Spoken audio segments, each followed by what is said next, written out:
focus strategies to address targeted violence, extremism, and community safety. How you doing, Robert? Doing well. Thanks for having me. So, what got you into the area of expertise that you work in? So I started, it goes back almost, geez, like almost 20 years now. I was sitting at home watching in 2005, watching the Hurricane Katrina and the response from Hurricane Katrina, and kind of became inspired to sort of go in that emergency management path to try and help out, and got a master's degree in emergency and disaster management. Worked with local municipalities, states, a bit at the federal level as well on different plans, mostly for natural disasters. But as we have all seen over the course of 20 years, the increase in targeted violence and mass shootings and things like that. And I began to do some more research to see if my emergency management background, the coordination skills of bringing different municipal entities together, could help with this problem as well, and really began to sort of see a paradox of messaging around the scientific sort of element of people who are doing studying individuals who are doing these attacks and coming up with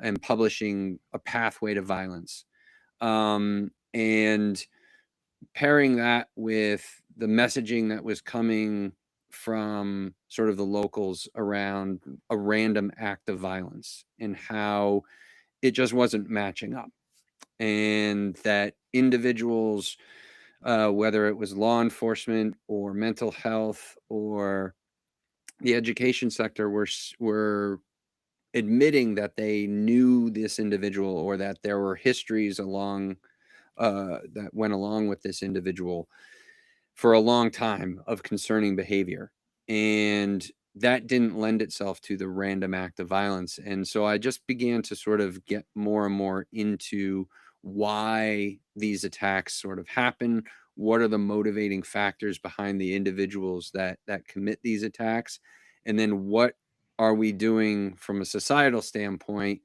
that is missing the mark.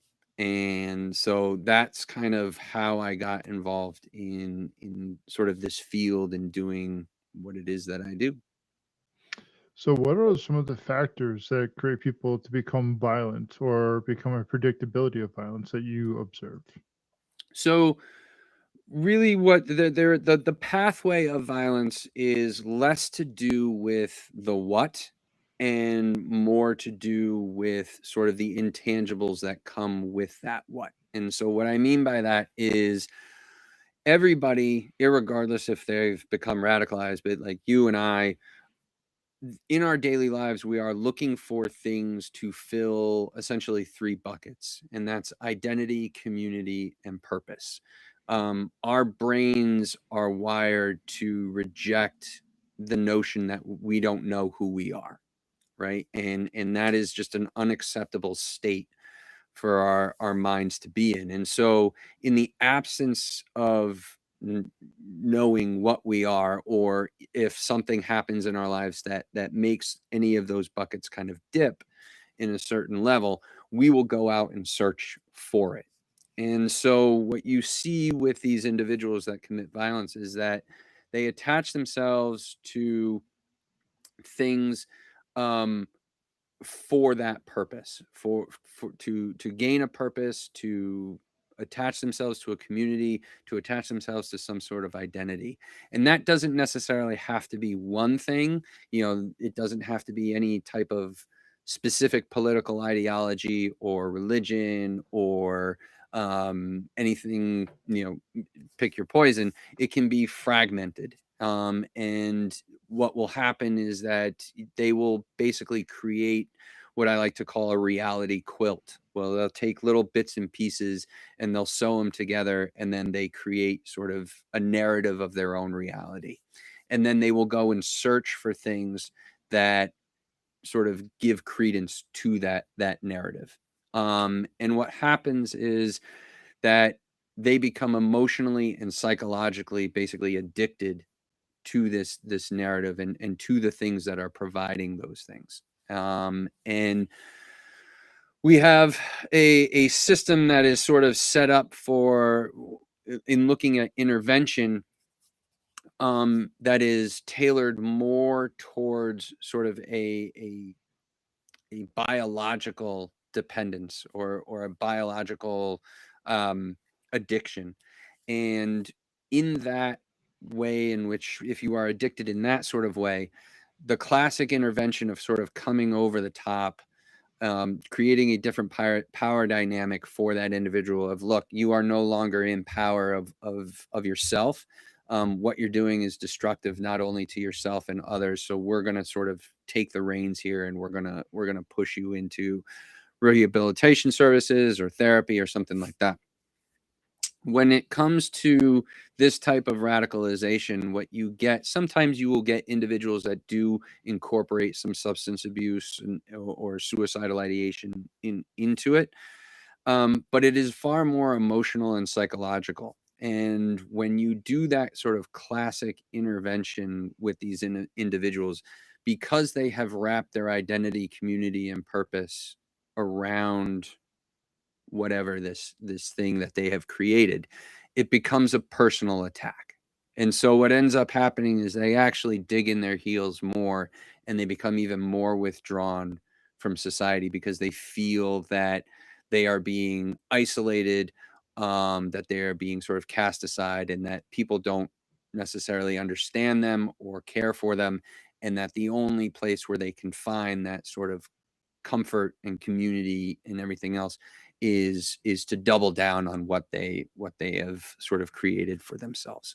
And so there's a different dynamic of intercession rather than intervention that I kind of preach, to different municipalities and different organizations and things like that, of how to approach individuals who have been sort of radicalized and are looking at violence as sort of like a means to an end. So, with the markers that you're looking for or the patterns that you're looking for, is it that obvious to a person that, hey, this is something that I'm struggling with, or is it something that they are not aware of themselves yet? That's an interesting question. It is kind of case specific in that sense. We have seen individuals who have written manifestos or sort of letters to be found later, that apologize for what they are about to do, sort of an acknowledgement that they are under some type of almost like hostage situation where their conscious mind knows that what they are about to do and what they are going to do is probably going to create a lot of harm and pain and things like that. But again, emotionally and psychologically, subconsciously, they are unable to really get off this train. And one of the ways in which we're able to sort of get in the way of that pathway is to provide them with those other options. What we have found is that people are really only as faithful as their options dictate.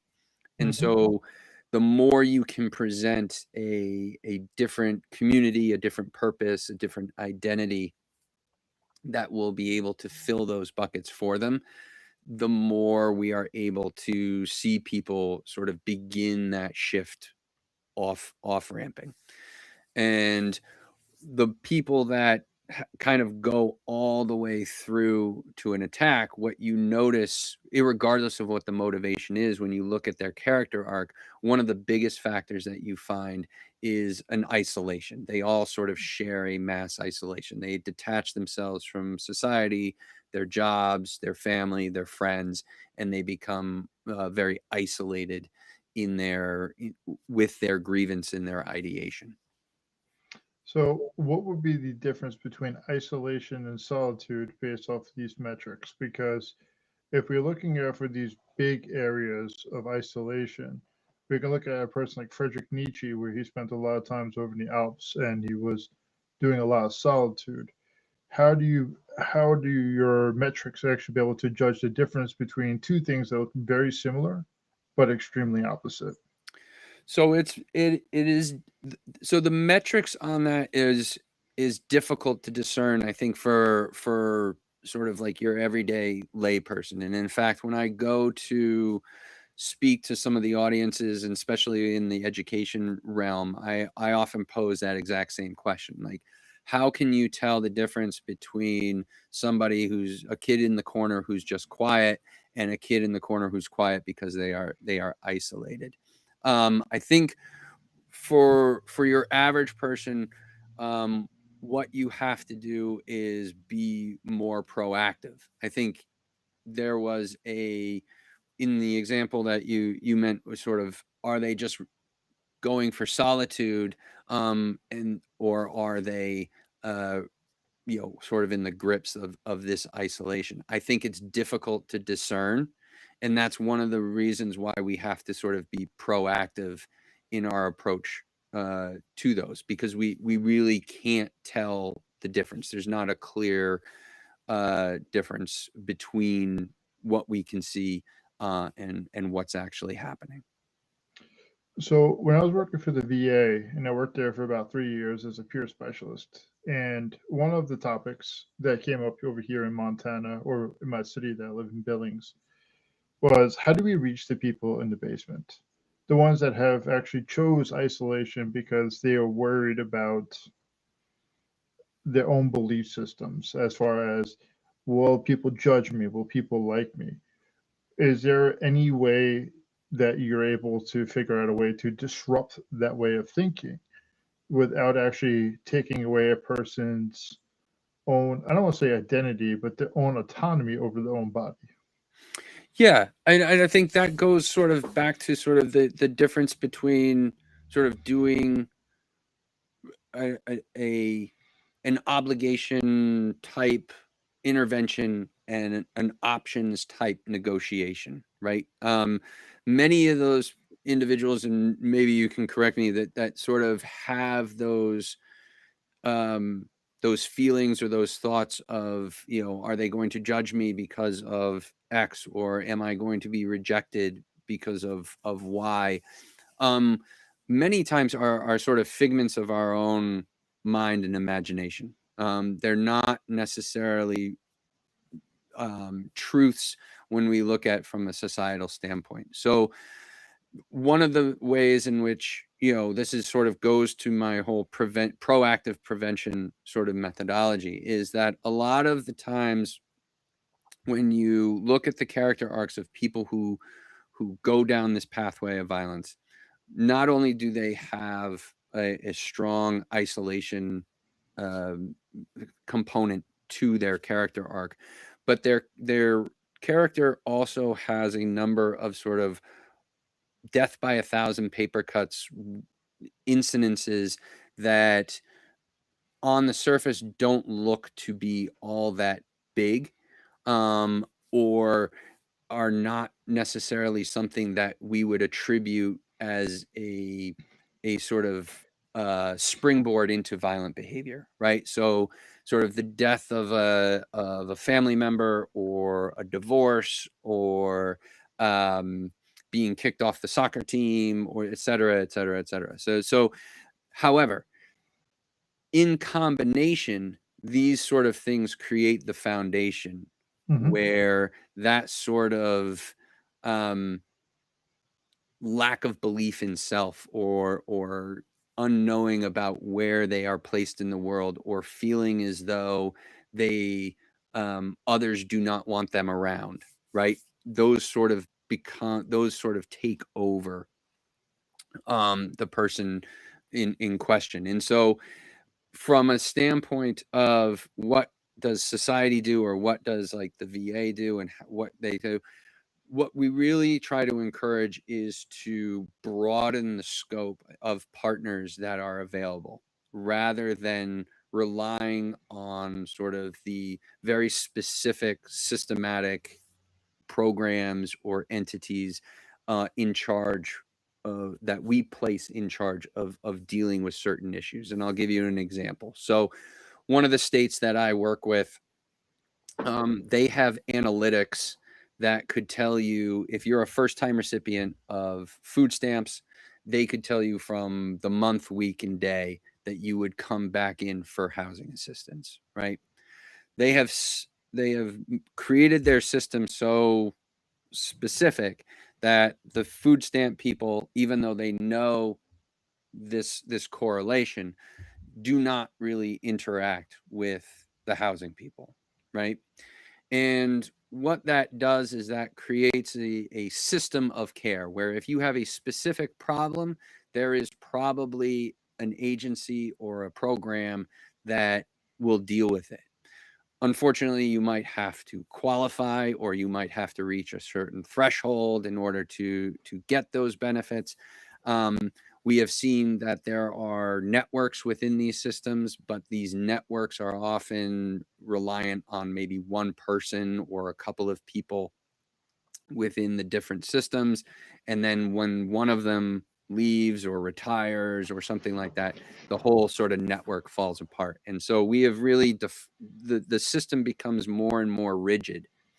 And the idea of breaking a little bit of those silos away from sort of a system of care and into a concept of care where all of these entities kind of revolve around the individual when they are in crisis, rather than placing the onus on the person in crisis to navigate through that crisis, right? The person that is going for the food stamps doesn't know that in 2 months, 1 week, and 3 days that they are going to have a housing problem. They're just trying to get food on the table for that day or that week, right? And so we have kind of created a Layton's error type system where we are actually in our logic mind creating a system where we think that we have specificity for a lot of different things, when in actuality we are creating more hurdles for assistance, if that makes sense. No, it makes a lot of sense because when you're talking about this, the predictability of the outcome, first I was wondering, is the system faulty, or is the system set up in a way that it creates a predictable outcome for a person to be able to fall in line? The other part that you said, which was that having the system around the person instead of actually the person being the one that's seeking out for help. And then so there's a couple of aspects that I look at it is there's a program they call Whole Health in the VA, and making the person the expertise of their care, but also having all the care complement each other. In social work, they also look at very similar too, and they're looking at how does a person intersect in all these different areas. Like homelessness has a huge thing, scarcity of resources, food, Maslow hierarchy of needs. You're looking at, well, if a person's lacking food resources, probably the probability of them soon to be having a housing crisis is like right there. And if they're checking in for food, where could there be a thing to be able to ease up that tension of the next big hurdle where they're actually staying in, waiting for the doors to close? But what I found interesting before when we talk about the violence, it sounds so similar to me when they're looking at the suicide, because they talk about suicide of it's death by 1,000 paper cuts using your metaphor. the rejection, the isolation, losing the ability to connect with people, the hopelessness, and having all these situations that creates this self narrative of I'm not good enough and I'm a burden. And then having that the breakup, the divorce, the loss of job, even graduations, because like now I just lost my identity. It's quite fascinating how the area of violence is also very close to suicide. And if I remember correctly, they say suicide and homicide are just two sides of the same coin. Yeah, there's a lot of parallels, and in fact, we've seen a lot of attackers have suicidal ideation as well. Like they don't expect either they are going to probably get into a shootout with police and die, or they are planning on taking their own life as well. And so I'm up here in New England, and I worked with the state of Vermont a couple of years ago, and they released this report specifically on suicide, and came out with a pretty, to their credit, I was surprised that they actually released it. It's pretty shocking numbers where they looked at one calendar year, all the people that committed suicide within one calendar year within the state of Vermont, and found out that 98% of those people, their names and information were entered into some sort of social health sort of program or system. They also found that 78% of the people that committed suicide within 1 year were connected to 3 or more social service sort of things. And this kind of goes back to my thing of like, the framing which we have of the random act of violence, right? And Hmm. and why it doesn't match up. It's not random when you've got 78% of people sort of like in your known. It's not random when you have individuals who, were known to have problems in school, or were known to have problems around town, had interactions with police or mental health and things like that. And these are the types of things that come out sort of post attack. And I think one of the pitfalls that we have is that by framing it as a random act of violence, you shift your attention less to prevention and more to protection and response, right? If you believe that you don't know when or where these attacks are coming, you are more likely to say, oh, well, then, yeah, let's put more bulletproof glass in places. Let's put more fences. Let's put more security. Let's put these sort of barriers in front of us because we don't know where it's coming from. And that's just not the case. And so we have sort of overinflated the value of the protection measures and the preparedness measures. And while there is value to it, it's at the expense of prevention. We know who these people are. We know who these families are that need sort of assistance. Hmm. Um, but we have created a system of sort of thresholds. We'll get to it when you cross the threshold, right? And Hmm. if you were to call the police because your neighbor or your nephew was demonstrating some concerning, violent behavior or something like that. All right, well, are they a threat to themselves or others? No, well, not yet. Well, they haven't really done anything illegal. What do from a law enforcement standpoint, what do you really want me to do? From a mental health standpoint, they would ask the same question, and they would say, well, get to the back of the line because I have a stack of individuals that actually are, and I've only got so many clinicians. And then with the education, they kind of like to keep things in house, like, oh, we have procedures or we have policies around that, and if they do anything, we have great. I hear this all the time. We have great relationship with the police department, and it's like, yeah, but the police department has protect and serve on the side of their car. They don't have prevent and serve, right? And so it's just a different mentality of what they are designed to do and what they are looking for.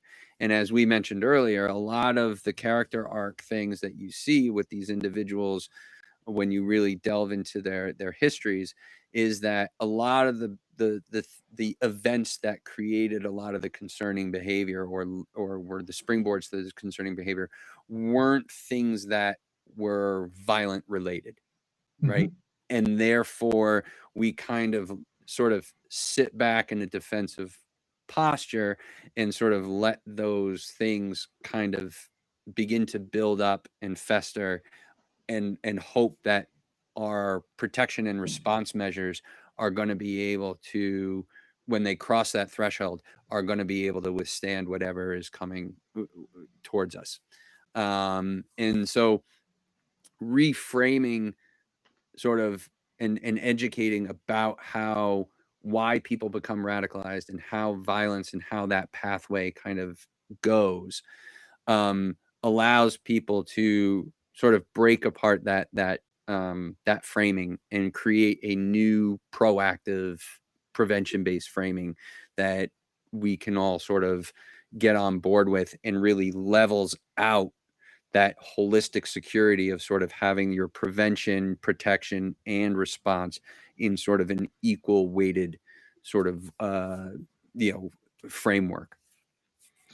While I'm listening to you, I'm running numbers in my head real quickly. Like, I don't know if you know the numbers of how much it costs somebody to really bed in an acute psychiatric center, or how much it costs to really bed somebody in a federal prison system for life.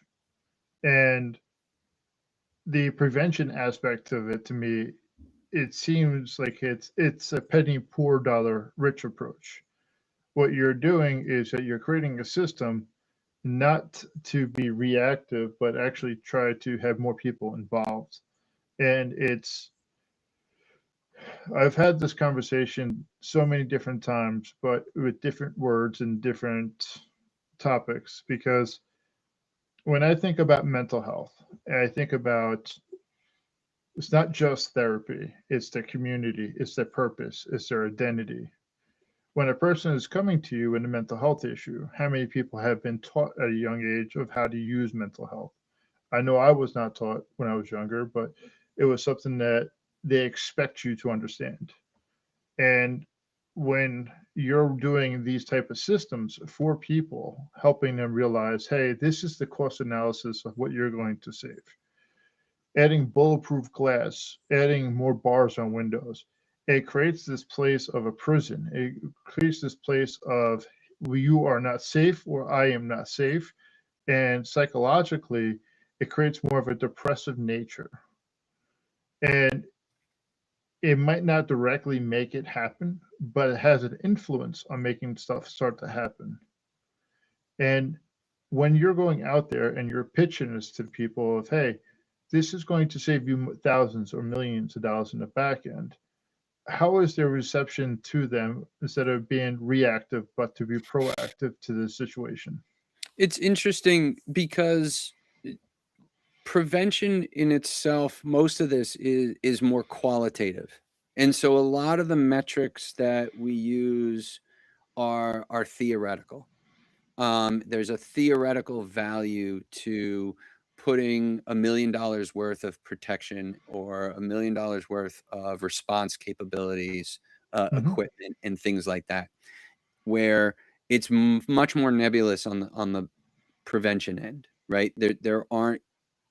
It's hard to put a number value on this, Hmm. because you, it's. I will say this, and my pitch to them is basically, your ROI on, let's just say, $100,000 worth of equipment to secure a school. What is your metric of success for that $100,000? Like, how do you know that your ROI of that 100,000 invested is giving you more? Because the metric can't be just because something didn't happen today, it's working, Hmm. right? And so this is more of a value sort of paradox that we have in our own brains. And what I kind of go back to in my talks is like the reason why The Price is Right is such a famous TV show and has been on the air for so long is because human beings are just really bad at understanding value. And Mhm. so there's you don't know the difference between a 62-inch TV or a 14, the difference between that and a 14 cubic foot refrigerator, right? Like it's just going to be completely, whatever you're, it's just going to be an individual value assessment. And I think that has prohibited people from really delving into this sort of prevention pathway, is that it's hard to go to a town board, or it's hard to go to a parent teacher, committee and things like that and say, no, we're not going to put more cameras at the school. We're going to focus on doing this really low cost prevention methodology more. And I think that gets people's guard up, that somehow you are putting people at risk by doing that, because there is a visual thing that comes with all of those protection and response measures that we naturally put a price tag or a value on. I will say that you are absolutely right with your sort of like creating a prison type atmosphere. There is a line that has to be crossed, because I think one of the things that I teach a lot, and it may be coming through a little bit, is getting people to understand what their motivating factors are for their behavior, right? And behavior does not, your behavior, the needle on that does not move based on logic or facts or anything like that, or rationality. Your behavior moves, the needle gets moved based on feelings, which are often irrational and illogical. And so when you put all of these things together and you really reinforce an environment, the narrative sometimes changes. The narrative doesn't isn't, oh, look at all these protective measures, this is such a safe place. The narrative becomes, what the hell goes on here that they felt the need to have all this stuff? I feel unsafe. And that changes everyone's behavior. And as a security professional, one of the things that you are looking for is sort of is those abnormalities, right, within the environment that you are trying to protect. And this is something that is sort of evolutionarily, we've evolved to do this from an anthropologic viewpoint. Mhm. Our eyes and our ears and our nose, all of our five senses, along with sort of like the sixth sense, are all designed to look for abnormalities. We don't have enough bandwidth to take in all the information, so we take in information that is a little bit off, a little bit off kilter. And so, from a security standpoint, not to get too zen, but what you are trying to do is make the water as still as possible, so that you are able to see what's causing the ripple, right? And what I find is a lot of times when you over accentuate the protection and you over accentuate the preparedness methods, and you put that into the environment and into the space, you create a lot of noise. And so, going back to your example of, tell me the difference between somebody who's quiet and, going through a phase of reflection, or somebody that is in the corner in the death grips of isolation. When you have all of that noise within the environment, you tend to focus down on what's in your immediate purview. And so, like, who's yelling at you in your face, or who is causing the most noise within your space. And you might miss those subtle ripples that are happening on the outside edges of things that actually do need to be addressed, but you can't address them because you've put so much noise into the space. And so a lot of times I think that is one of the from a non-security specialist type, audience that I'm going for, that is the thing that we see the most of, is sort of, well, we have professionals, it's their job to do this. And if I see something abnormal, it's abnormal, but we've got a safety net sort of on the back here. So it'll eventually hit something where they're going to have to respond and they'll take care of it. Right. And I think you're really putting a lot of onus and responsibility on that side of things, and really trying to thread a needle between, the point where an attack becomes sort of obvious and imminent, and being able to respond accordingly. I use a case study from Dayton, Ohio, a lot, of Connor Betts, who went down on a early Sunday, late Saturday night down in Dayton, Ohio, went down a very sort of lively, famous street with a lot of bars and restaurants and things like that. From the moment his first shot rang out to the moment he was killed on the street was 32 seconds. And the reason it was so fast was because there was 6 to 8 cops that were already on the street because of the amount of people that were there with the bars and things like that. Within those 32 seconds, he was able to get 47 rounds off. He killed 9 people and injured 27 individuals. Okay. It's going to be, I use that as an example because it's going to be really hard for any response agency to get better than 32 seconds. And that response that was in Dayton already had people sort of in theater, right? And when you look at Connor Betts' story, you see a guy in his early 20s that had over a decade of, listed behavioral problems and issues and touch points with mental health and touch points with law enforcement and being suspended from school and things like that, right? And so I use that as an example to illustrate, you had, over a decade of runway, and then you sort of act surprised that you're not able to get there in time, right? And you're pinning all these response agencies in a really difficult spot, because you're never going to be able to get there exactly on time, right? And when it does, it has dire consequences. And to see that amount of injury and death in just 32 seconds with responders actually there within 100 feet of him, is pretty shocking. So while I'm listening to this, I'm thinking about, how do you help decrease the steam or the inertia before something actually becomes a real bad situation? I was just having a conversation with somebody before about breathing, and he does the breathing exercises. He teaches people at a young age. He talks about mental health.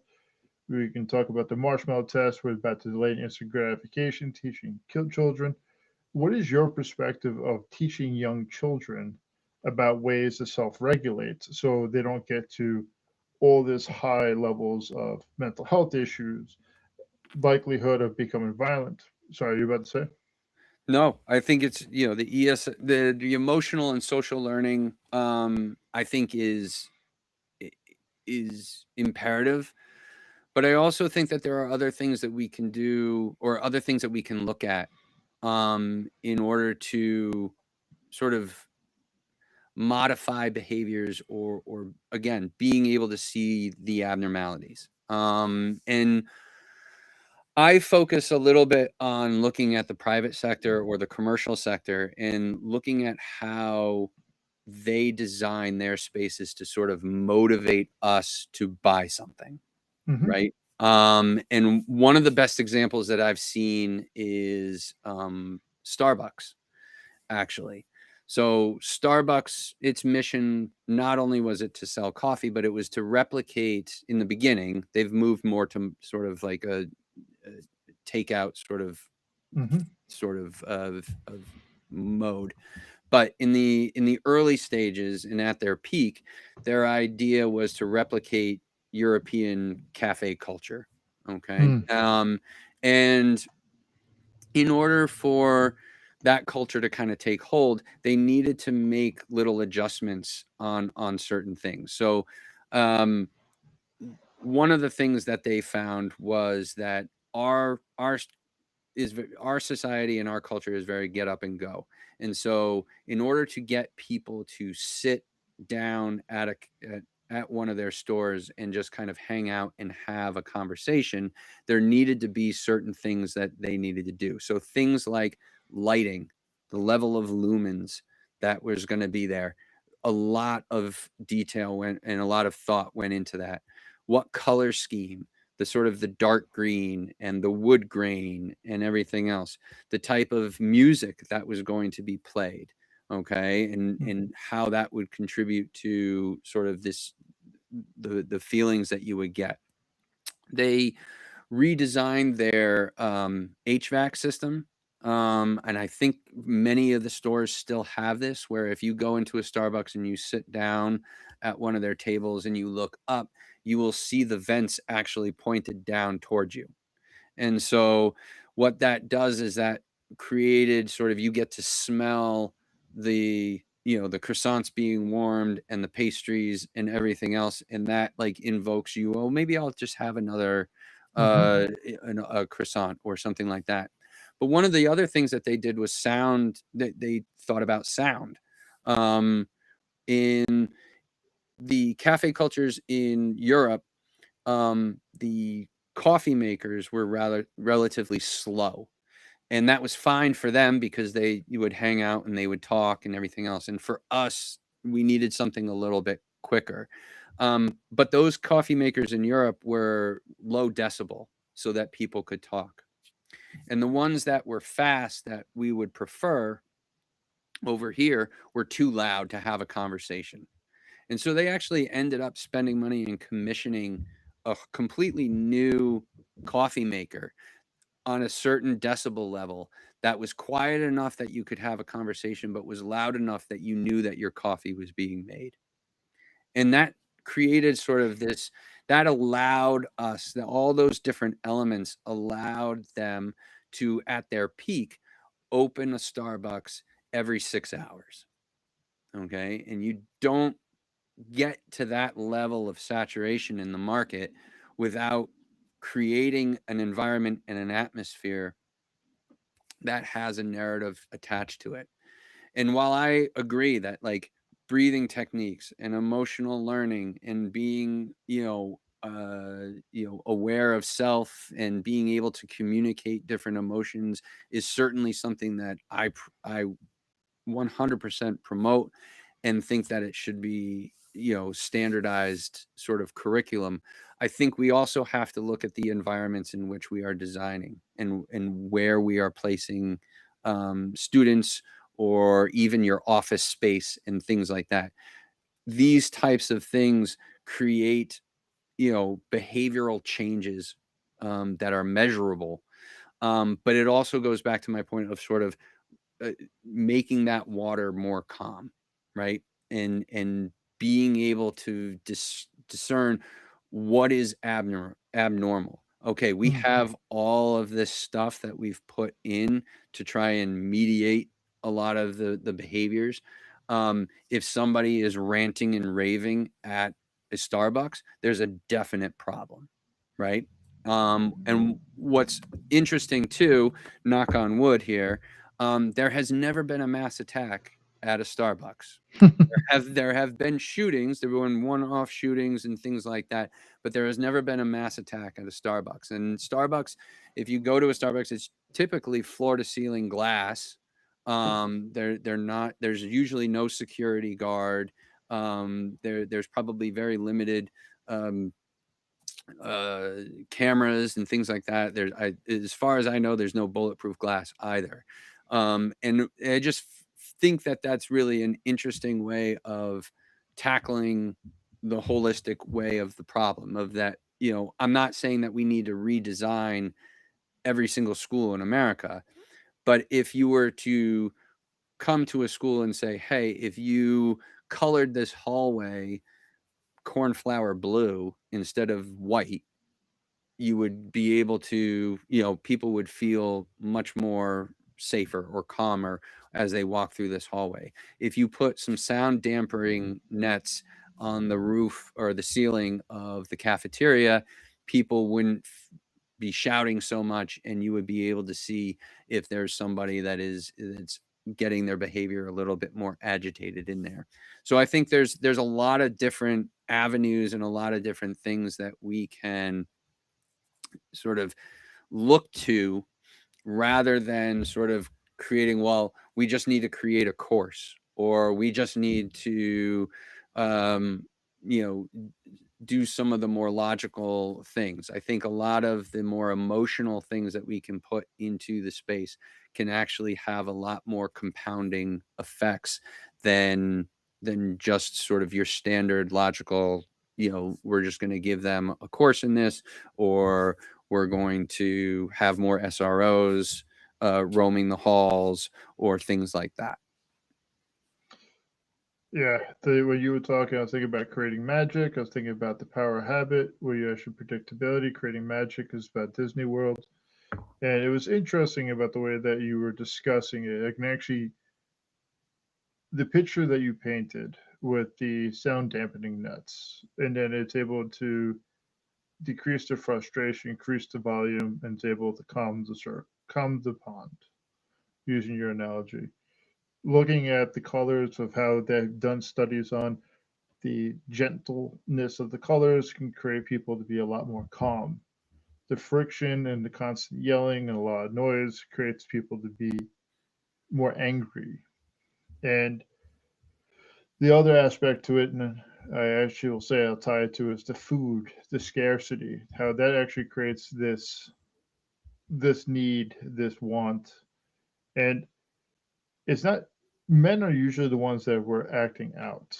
And but at the same time, it's really the societal situation in a lot of areas that have created this concept of we either going to create peace or we're going to create disruption. And it's, to me, I find this whole thing fascinating. This isn't normally a podcast I would do for my channel, but I just enjoy learning. I enjoy predictability. I like the patterns. And yeah, I was just taking it all in while you were Yeah. talking, so I And I think, apologize. no, that's great. And I think one of the things that I get a lot is, people will, certainly I have the technical ability to be able to sort of institute some of the more technical stuff like behavioral threat assessment and the like. And I'll touch on that in a little bit. But I think the biggest shift that I see for a lot of audiences is that reframing of what the problem actually is. And I think understanding how motivation happens and how that feeling creates behavior is really telling. And so if I say something, and we encounter it all the time in our lives, and we might not just necessarily be conscious of it. So I can say something like, this subscription, if you hire me, the subscription is $365 a year. That invokes something. If I say, my same program is just $1 a day, it really changes the whole dynamic. If I say a certain event is going to, 8% of the world's population is going to die, that creates a certain, behavior. If I say 92% of the people after this event will live, we're saying the same things, but your behavior and your context in which you are feeling are completely different. And so I think going to my original sort of like no violence is random. Like, take that just out of your lexicon. That doesn't happen. Whether Hmm. we're talking about a mass shooting, or we're talking about a road rage incident, or anything like that, there is a long runway in which of events and different incidences that culminate into that expression of sort of violence. And one of the things of being able to interrupt that is, one, believing that these things are preventable, which I do, and I think I prove that they are. But also understanding that we aren't focusing so much on the what, right? Don't focus so much on what is being said or what they are believing or anything like that. Focus more on sort of the why. Why are they connecting with this? Why? What are the motivating factors of what are they getting? What are the intangibles that are coming with this? And when you look at more of it from that standpoint, you look at it from the behaviors, and this is one of the tenets of sort of behavioral threat assessment, is that it takes your natural bias out of it, because you're not trying to debate someone's belief or political view or something like that in order to change them. You are looking at their behavior to see, is this something that is, is this going down somewhere? Is this escalating? Is Hmm. basically it. Is this getting more frightening? And so sort of the stages of the pathway of violence usually starts with a grievance, which obviously is nothing to really, it's concerning, but it's not something that's going to raise a whole lot of eyebrows, just given the fact that we all have our own grievances and things like that. I think when it begins to morph into that ideation, when it begins to sort of overtake that identity, community, and purpose, where they begin to sort of see everything through that lens, I think that's usually the beginning stage that you see somebody kind of radicalizing. Now, that doesn't necessarily mean that they see violence as sort of an end point. But it is something that, from a proactive prevention standpoint, that is a touch point where you would be able to intercede and try to be proactive and see what's going on there from an emotional and psychological standpoint and a motivation standpoint, behavioral standpoint. As that ideation begins to sort of fester or begins to just be given space and time, if it's left untreated, what you will see is sort of a research. So they will deep dive more into that ideology. They will begin to get more and more what they believe to be proven examples that hardens that ideation, Hmm. that gives proof to that ideation. Their research also may entail sort of site research. If they are looking at doing some sort of targeted attack, you might find them doing some research on individual sites, whether it's a church or a school or something like that. They also might do some interesting life research. So we've also seen attackers who shift money around and change their living wills, do some insurance things to make sure that their family is going to be okay, and things like that. So unusual monetary things or insurance things, a lot of that goes into the research. Um, they'll research different laws on, for weapon acquisition or something like that. Then there's the sort of the prep. So they'll either go out and get um, weapons, they'll become more proficient with weapons that they already have. And the research and the prep kind of go sort of hand in hand. A lot of these stages kind of bleed into one another. So but at, and then the one thing that sort of is common throughout the whole pathway is this terminology of breaching or broadcasting.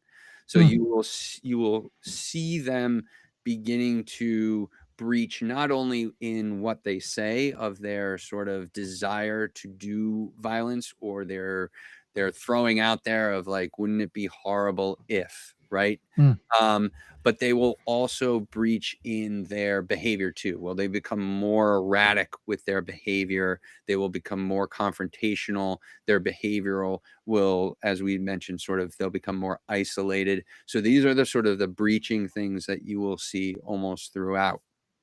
And this kind of goes hand in hand with, we talked about sort of suicidal ideation. You will sort of see this breaching with people who have suicidal ideation as well.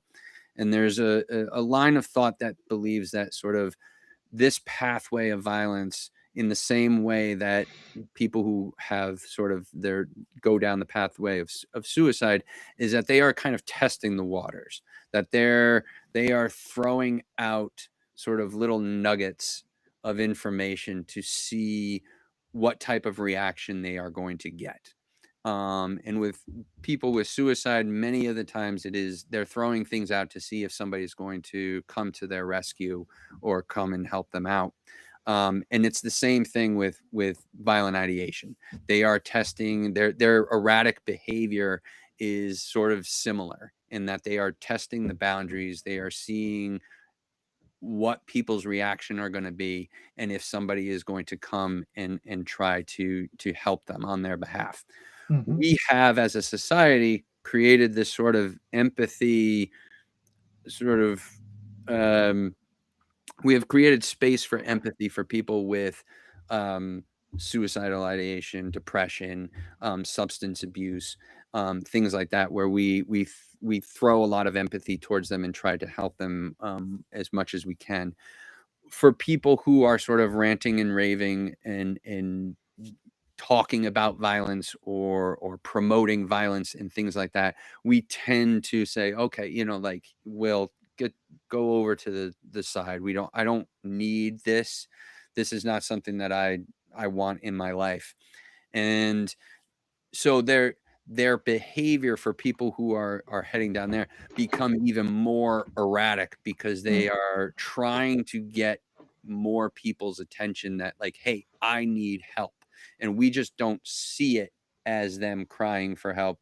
We see them as just being sort of nuts, right? Or a danger. And I think that's why when we look at these people post attack and we see this erratic behavior, and we see the interactions that we more people who know of concerning behavior of that individual, or were isolating themselves from that individual because of their behavior, you can sort of see, oh, that was a touch point where we could have intervened but didn't. That was a point where he was right there in front of us, and had we only put the puzzle pieces together, we could have given them some help, or we could have had a different framing on the situation than what we did. And so getting that framing correct for people, and how we've structured certain things, and how we've undervalued the importance of prevention, and being able, once we have this sort of knowledge, okay, that now how do we integrate this prevention sort of into just how we do business, right? Hmm. And that's one of the things that I'm really, really, work really hand in hand with whether it's a school or a municipality, or anything, or a VA or anything like that, of how do we structure those those entities to recognize the signs, and how do we sort of broaden the responsibility, whether it's a town or the VA or anything else, to hit different nodes of people that can help with this, because it's usually not such a big lift. We've had instances where um, you know, we've had individuals who were causing problems. And I have one case of a woman up in northern New Hampshire who has a small pottery uh, store. And there was an individual who, was causing problems in the town. And she just invited him to a class that she teaches at night, for people who are interested in learning how to pottery. It just clicked, right? And he now works for her, and his behavioral problems, she gave him a purpose. She provided him with a community of like-minded individuals, of people who go to the same pottery class. And now he identifies as, there's an identity there.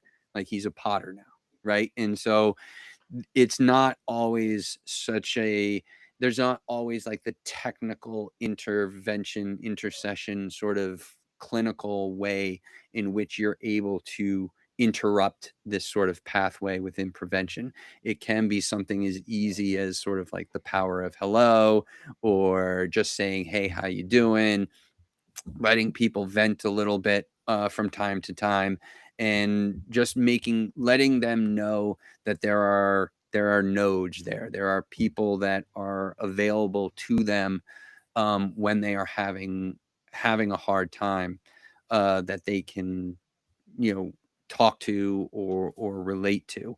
And so, we really broaden the scale of sort of that holistic prevention sort of mentalities, where we're talking to departments of rec, we're speaking to small business associations, we're reaching out to houses of worship, we're reaching out to VA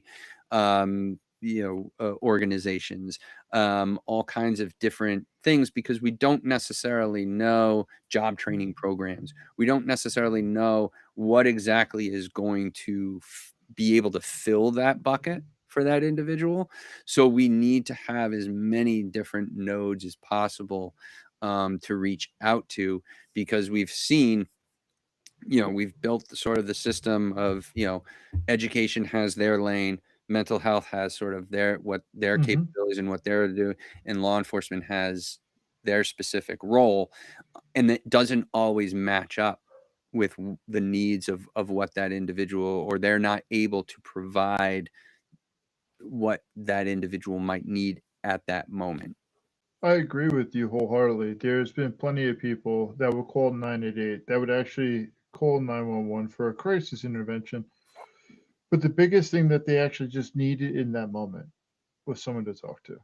But they felt like they needed to go to such extremes just to be seen. Um, for instance, I'm a little bit upset with what happened just recently, but I started up a men's group about 2 years ago. It was a virtual group for people in Montana, and it was for men. And since I took a step down, they were like, well, we're going to take away this position, or we're going to take away this. But a lot of these guys were dealing with a lot of hopelessness. Some of them were dealing with identity, and it allowed them to be seen by other people in similar actions. And to me, when I hear about what you're talking about, is here's all we can try to really approach this as a holistic approach. We're approaching them as them. We're not actually shaming them. One of the things that you said a little while ago was the person that is acting up, not casting them out and saying that they're crazy. Well, to me, it's like a baby cooing. What are they trying to get out of this? What is really their game? And why are they saying such extreme stuff? Well, this might be the only way that they're able to be seen. What is really the matter? Maybe they don't have a job. Maybe they don't have enough rent. They don't have X, Y, and Z. And when you're looking at a system of, like, going back to one of the original things you said, death by 1,000 paper cuts, and then the explosion. And it's just like a person that is feeling so alone, feeling so helpless, and they feel like, hey, look at me. They're asking people, maybe they're researching, maybe they're trying to get that trigger out there to say, hey, let me be seen. And the reason I actually started up this podcast, because I feel like a lot of men are not seen. They don't know how to actually ask to be communicated, to be able to have their emotions felt. And based off of the way that men have been raised is to be the provider, to be the protector. When all that stuff is stripped away and they don't really have an identity, you could definitely see these people become radicalized. Yeah. And if the community has rejected a person, that person is going to be radicalized. And it's going to be if a person doesn't have an identity, and they're going to either create something like, that's why they say in all these superhero movies, this is where the villain was born. Hmm. And so I had to say, you beautifully said this. And I tell you the truth, man. You could paint a picture with your words, like how you actually, you could tell the passion that you have behind this. It's not only just helping people, but you really do enjoy the science of this stuff.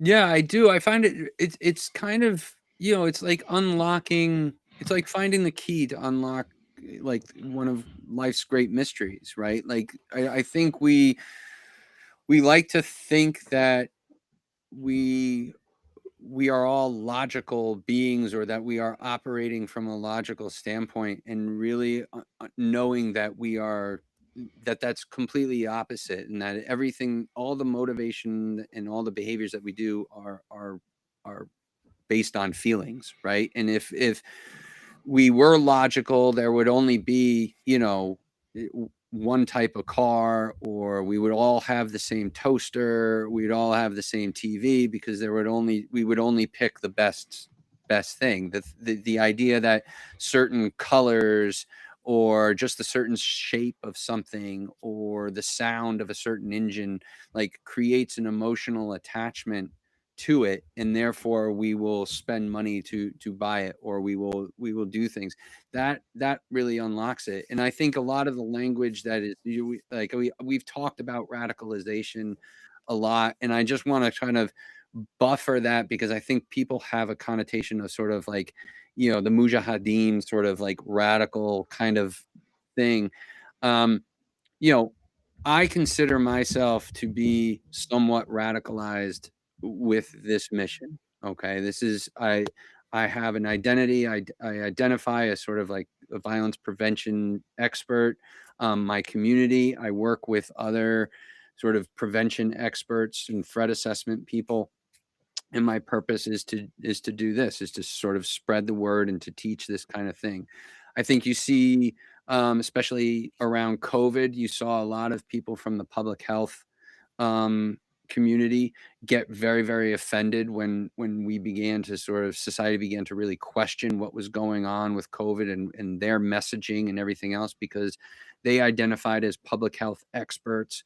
Their community was other public health experts. Their purpose was trying to keep people safe. And when we weren't responding, they took it as sort of a personal attack.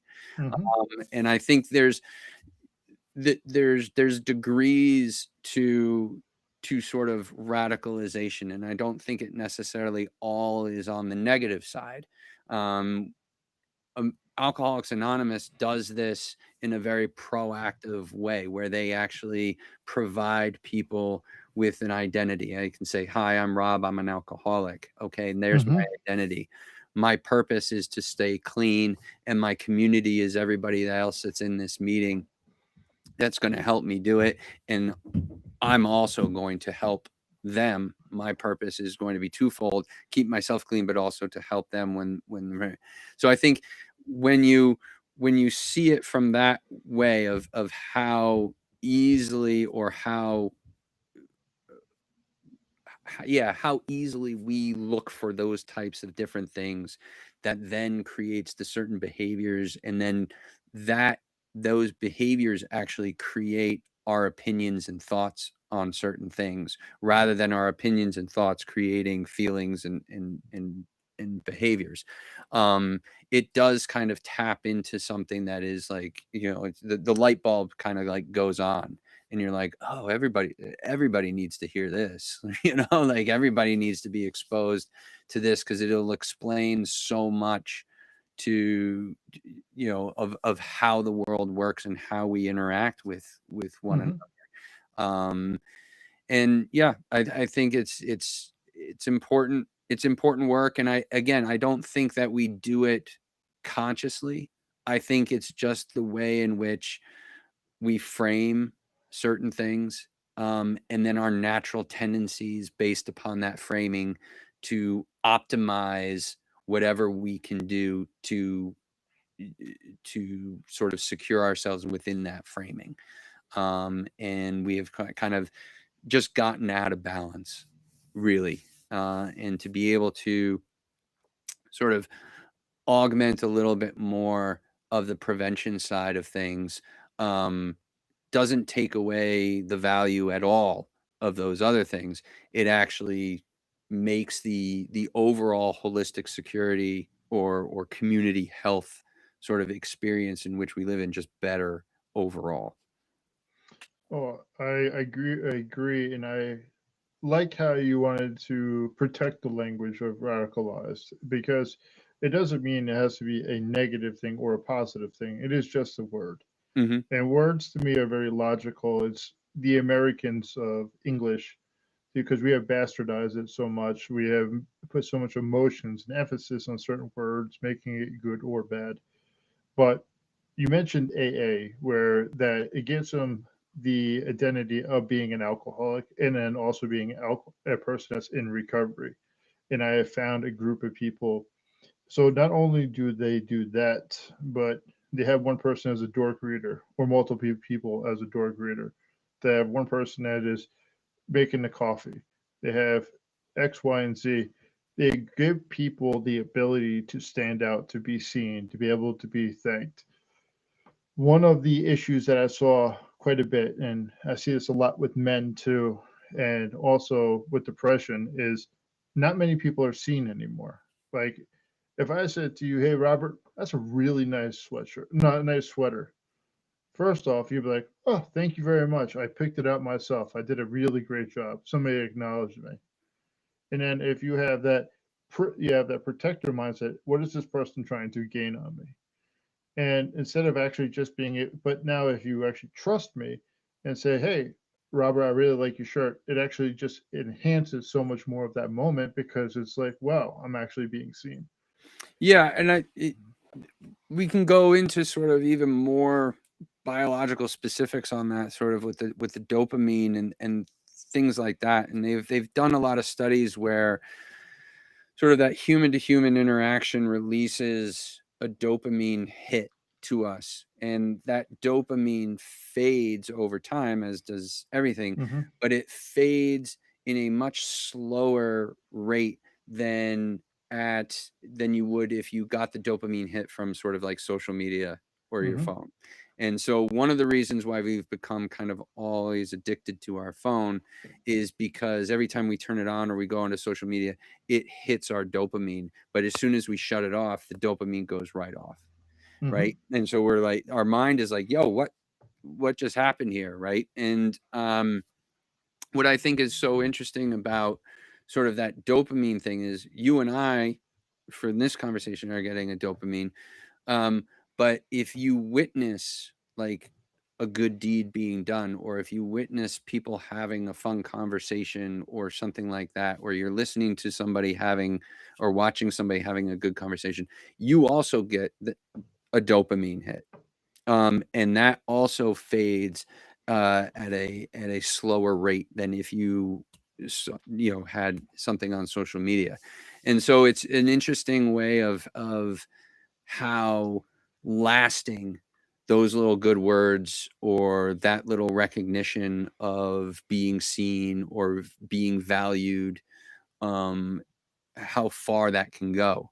Hmm. And I think that I used to work with a guy who, um, sort of a troubled teen, and had a teacher just kind of say, hey, listen, like what you're doing in class is like, what's going on?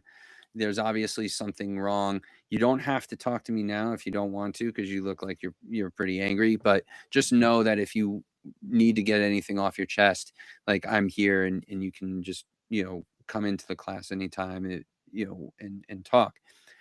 And so he ended up getting on the right path and became a state trooper, and has gone parabolic with his career, and has become he has a doctorate and everything else. And he heard that the teacher that did that was retiring, and he came back and told the teacher how much he appreciated what he had said. Teacher didn't remember him at all. right? Like had no recollection of him ever being in the class, of him ever saying this, of this conversation and everything else. And this is somebody who, literally just transformed this guy's entire life trajectory over, a 10 to 12 second conversation of just, hey, I noticed that you're struggling. If you want to talk about it more, just come over and I'm willing. And boom, just that enough was able to basically off ramp him on God knows what like path it was, right? And I think that's that little subtle thing that we don't look at it. Many people don't look at that as being prevention or being preventative, but it can be highly, highly effective and can compound on the positive side, to infinity. I totally agree. And I wanted to say, Robert, you have no idea how much I really have enjoyed this conversation. You look at things in a very interesting way that a lot of people do not, and I say that in a really positive way. It's you're looking at it from the holistic approach instead of just the the approach that we have been traditionally been going at things. And we can look at how people, and the reason that I found this so interesting, we're watching the layers of a person develop who they are and how do we able to disrupt it. And during these layers that a person's building up, we can start having these addictions that actually totally distract us and put us into a certain category. We could put us into the hopelessness, to suicide, to being aggression. And I feel like it's so important for people to observe in other individuals and how can we actually create that community approach of healing instead of actually saying what you say, putting the onus on the person to be able to ask for the help. Well, if you see Joe walking down the street and you know who Joe is, and you know Joe is actually not being right, having that conversation before he has to do something more extreme to be able to be recognized. Yeah. So I Well, I really did enjoy this conversation I so did much. as well, and I'm thankful and extremely appreciative of you, letting me, take some of your audience's time and putting me on sort of your platform here. And obviously, if anybody wants to get in touch with me or wants to, you know, have me speak or wants me to do some more technical stuff of plan development and things like that, they can go to the website, TVTP. So it's an acronym for Targeted Violence and Terrorism Prevention, tvtpsolutions.com. There's a contact page there on the website. And then, we can take it from there. But I highly encourage anybody who's sort of been inspired by this or just is more curious and wants to talk about this more, to contact me and Will, if you want, I can come back in a couple months time. We can revisit this. If there's, certain things that are happening on in the world, I'm happy to come on back. I appreciate this. You already stole my thunder on so many of these different areas that I was going to ask you. Well, you got a Facebook or Instagram where they could be able to follow some of your development We or other? Go ahead. we have a LinkedIn page, and then we have a YouTube page which they can get to through the website. But yeah, if you type in TVTP Solutions or just my name into LinkedIn, it's there. And that's how you can reach us. Hey man, you're a very bright guy. You are definitely. I probably could see you reading a lot of Malcolm Gladwell, a lot of Adam Grant. I could see you that business orient. It's just it's pretty cool of how you have that investigator mindset and be able to just dumb down it into very layman's terms. So I appreciate it. Well, I appreciate it too, and it gives me, like I said, it gives me a purpose, and I've found my little niche, and how important that is, and being able, to have a talent to sort of take these concepts and sort of distill them into something. You mentioned sort of painting the picture. I take that to heart, and that's that's definitely something that I've been trying to achieve. So I thank you for those kind words. Well, I appreciate it.